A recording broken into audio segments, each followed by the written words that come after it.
You can't beat him. Shut the fuck up, you cunt! Back at it again, I guess. Back to the lab again, not again. This video is terrible. The first one wasn't good, but at least they put effort into it. This one, they legitimately just said, Superman wins, get fucked. There's hardly even an analysis portion for me to cover, so I don't even know what my job is here. There is a brief analysis of Superman's abilities later, which we will definitely get to, because pretty much everything they bring up there, Goku can do, and actually better in some cases. Once again, this is not me saying that Goku beats Superman. I have to make that very clear, apparently. I'm just here to say that this video is terrible, and that Goku got done so dirty in this one, which is something I think a lot of people will unarguably agree with. And similar to last time, no information that was released after this video's air date will be considered. Dragon Ball Super was technically airing at this time, however, it had only aired a few episodes, so the feats from that show I will largely not consider in this debunk.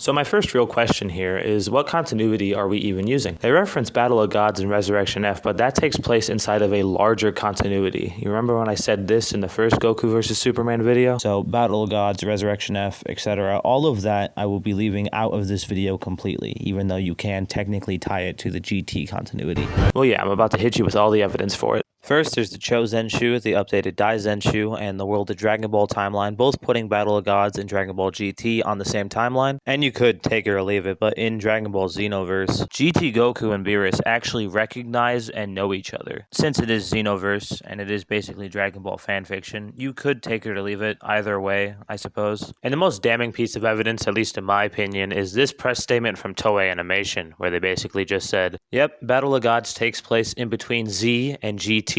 Pretty cut and dry, if you ask me. And as for Resurrection F, there are multiple statements saying that it's a continuation of Battle of Gods, which means it's inherently linked to it. I understand this is actually a pretty big shakeup to how most people view the timeline in terms of Dragon Ball GT, so I'm going to give you an option. You can interpret Battle of Gods and Resurrection F as being part of GT, or you cannot, either or. Now, there isn't really an analysis part of this video for Goku, so I'm not sure which version they're using exactly, but if they're using the Toei-verse version of Goku, or even a comp Goku, then Super Saiyan God would actually be an incredibly massive amp to his base form. Sure, due to the writing style of Dragon Ball, Super Saiyan God Goku's exact limits are difficult to pinpoint. You actually can, and it's quite easy on top of that. In the Battle of Gods film, Goku says that the only way for him to get strong enough to beat Beerus would be for him to fuse with Vegeta again, in which he then says, no, not even that would be enough. But when he gets Super Saiyan God, he is suddenly a lot more confident. You could push this to its logical extreme and say that Super Saiyan God Goku is stronger than a Super Saiyan 3 Vegito. But you know, I'm just a guy on the internet. I don't know what I'm talking about clearly. One day, Superman was hanging out near Vega, the brightest star in the Lyra constellation.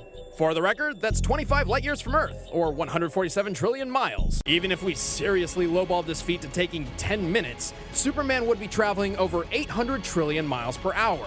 Over 1,000,000 times the speed of light. Don't make me tap the sign. I feel like I bring this up in every video, but Goku has immeasurable speed based on the Return of Cooler film. In said movie, Goku and Metacooler fight in the transitional realm of instant transmission, which in guides is stated to transcend time. This would count as an immeasurable speed feat. And you can't even argue this isn't canon because Cooler is in Dragon Ball GT, meaning his films are canon to the GT anime. How about the time he lifted Spectre off the ground? A guy literally made up of eternity. No, not insane enough for you? Well then, how about the time Superman lifted a book of infinite pages? That's right, Superman lifted both eternity and infinity. Is that supposed to be impressive or something? Let's just do a quick run through of a few major infinite power feats and statements in Dragon Ball. Cell actually has multiple of these, not just hype dialogue, but the title card and the narrator agree with him as well. The Return of Cooler film has a couple of these, specifically Metacooler has infinite mechanical power. The Super Android 13 manga book has one. The Fusion Reborn manga book has one. Wrath of the Dragon has one. And this is something I only really just discovered, but according to the old Resurrection F website, Frieza's power level is infinitely higher than it was when he first appeared on Namek. So that would technically be another infinite power statement. Superman's held a black hole. And Goku's absorbed one. Well, technically not. It was Baby's revenge death ball, but it does share a lot of properties with a black hole, including distorting space-time. So pretty much a stand-in. Even if you don't think that, it still opened a barrier between dimensions. So I'd argue that's actually a more impressive feat than Superman holding a black hole. Survived an explosion equal to 50 supernovas. I mean, if we want to play that game, here's Goku surviving the destruction of planet Namek, which, especially in the anime, is shown to be a massive explosion, on par with like supernova type shit. And then imagine what Goku can do in Battle of Gods. Flew to the center of a red sun, which is like tanking millions of nukes rapid fire. The unstoppable Exodia! And once easily absorbed enough solar energy to vaporize half a galaxy. So it seems as though we have a clip. You want to set it up for us? I'd like to, but I don't know what you're talking about. Okay, we'll just roll it.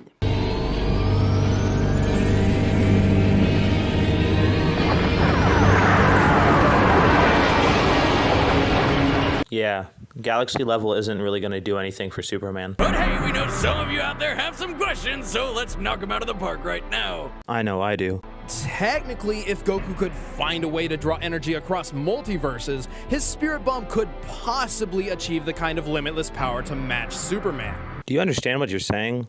Limitless can't be achieved by just adding up a bunch of limited things. Like, no matter how many numbers you add together, you're never going to get to infinity.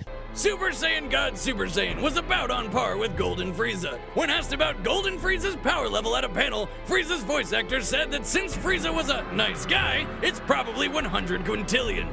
Which is a pun, because power levels are nothing more than a big joke. I don't know anyone that actually takes this power level seriously. In fact, Akira Toriyama said that power levels became immeasurable during the Android saga, so I don't even know what this is about. I'm sorry guys, but this video just has nothing for me to dig my claws into. At least the first one had a full breakdown of Goku's abilities and powers that I was able to critique. This one just has a whole lot of nothing. Ultimately, Goku versus Superman comes down to a difference of limits and purpose. What happens when you pit a man with the power to break any limits against a being with no limits in the first place? A two-pack of ass. We already know!